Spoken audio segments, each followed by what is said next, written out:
Let's find a guy who doesn't really drink whiskey to drink a bunch of whiskeys and give an honest opinion about what he's drinking. Weller, 107. Redwood Empire, Grizzly. Old Forester, 1910. Okay, so we got Rick here. Doesn't really drink whiskey. No. He's going to give us his honest opinion about these three. He don't know which ones are in there. In fact, I don't think he even knows what they are, even if I showed him. So Nope. this is good because I think this will definitely help somebody who's really trying to just start into whiskey get an idea of what they're in for if they're tasting some of these things. And as you saw in the beginning, I gave you a clue as to all of what they are. And some of these are talked about a lot amongst the whiskey community. So here's somebody that doesn't really drink that. What do you drink, Rick? Rum. Exactly. Yeah. So he's going to tell us what's going on. So here you go. Start right there. Give us your opinion. All right. Well, I guess we'll start out with the smelling of it. I see this in all the wine commercials, so it's got to be something good. For legs, when I drink wine, sometimes I'll look for the legs in there and stuff, try to figure that out. It's got a little leg to it. It's got a nice color. Really nice smell to it, that's for sure. What does it smell like? It smells like whiskey. Don't really have what kind of smell that is. Oh wow, that's really good. Wow, that is really good. This one here, I think there's a little bit of vanilla in this drink right here. Yeah. Really, really good, actually, for a whiskey. I mean, I've had some inexpensive whiskey in my day. Usually mix it with Coke. Just saying. This is the first time I've probably had whiskey without like that. Yeah, something in it, to ice or anything else. So let's try this one right here. Okay, it's got nice little legs on there. Okay, that's nice. Ooh, that kind of sounds like flowery. It kind of smells flowery to me. You get a floral note? Yeah, a little bit of floral note there. On the nose, yeah. Boy, that really smells good.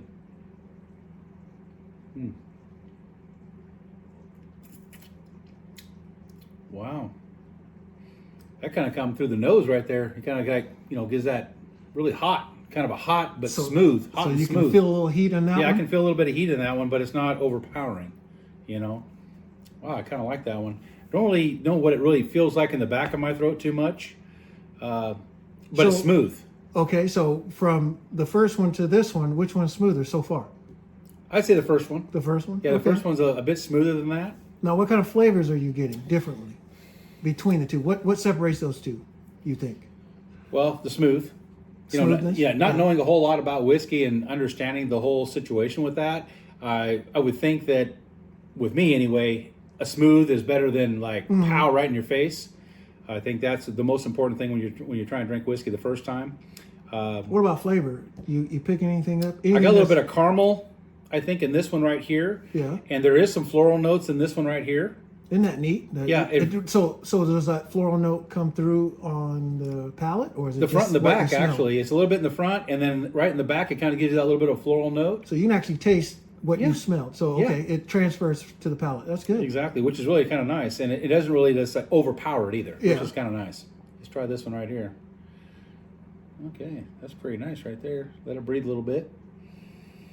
Oh wow, that one really smells nice. This smells like caramel.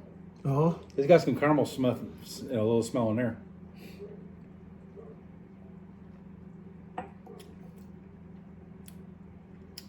That's got a little speed to it.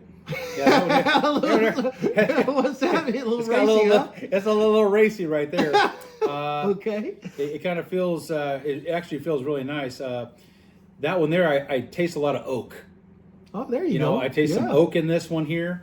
It's not too overpowering. It is a little stronger going down. If you're not used to it, you're like, oh man, that really feels good. Yeah. But and then now it's smooth. See, now it burnt for a second.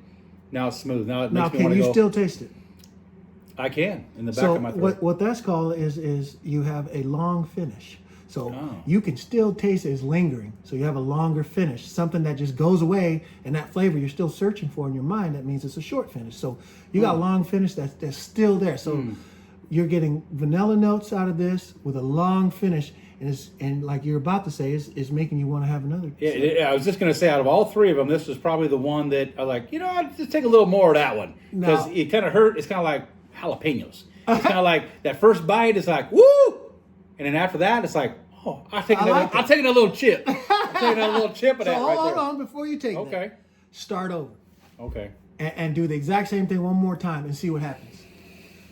Yeah, this one still smells better than that one.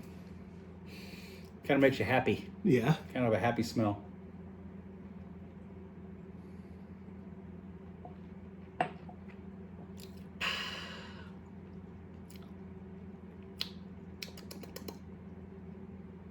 Anything different from the first time? Still the same? Can't really tell. Can't tell? No, can't tell. Next. This one smells smoother. Yeah, so this is the one you said had floral notes and stuff. Yeah, so that's the difference. This one here didn't smell very like powerful per se. This one here smells a little different than that. Okay.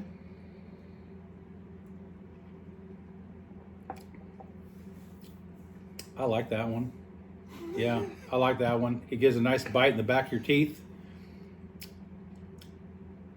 So far, it doesn't have as smooth of a long finish, right? But I can see it's got long legs. So in a wine thought process, this would be the one that if you're looking at wine, this would be a really good one right here. But I want to try this one again because I think this one right here is probably the thought process that I'm trying to go for here.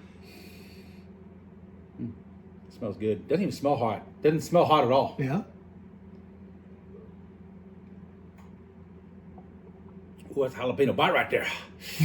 So you get a bite right up front. Yeah, and it is smooth as glass. Soothing all the way out. Smooth all the way out. Which is actually kind of crazy. I mean, for the first time. Yeah, I mean, hey. That's not bad. I mean. So with whiskey, it really isn't about what anybody else thinks. It's what you taste. So, and that's kind of the point of this is somebody who wants to think that they want to do whiskey, just know that their taste buds are gonna be different than yours, different than mine. And I think sometimes a lot of the people that are been in the game a long time kind of give people ideas of what it is. Well, this is raw right here. So I mean, this is 100% raw. I don't think I help you too much as to what you should. A little bit on the finish and noses and stuff. So out of those three, which one would you drink? Well, I like it spicy. I like a little spicy, generally speaking. Redwood Empire beat out Old Forester 1910, which blows my mind. Okay, but hey, he said Old Forester 1910 had, it was smooth and whatnot. Here's the Redwood. Had a little bite. No, I'm sorry. Here we go. Weller 107, and then Redwood Empire beat out both of those. Crazy. That is nuts. So in the whiskey world, if people were to do this, they would probably say this would be number one, and then it'd be a toss up between these two. Yeah. See, this is pretty much my number one right here. This is my number two, and this is my number three. Right on, man. Yeah. Redwood Empire.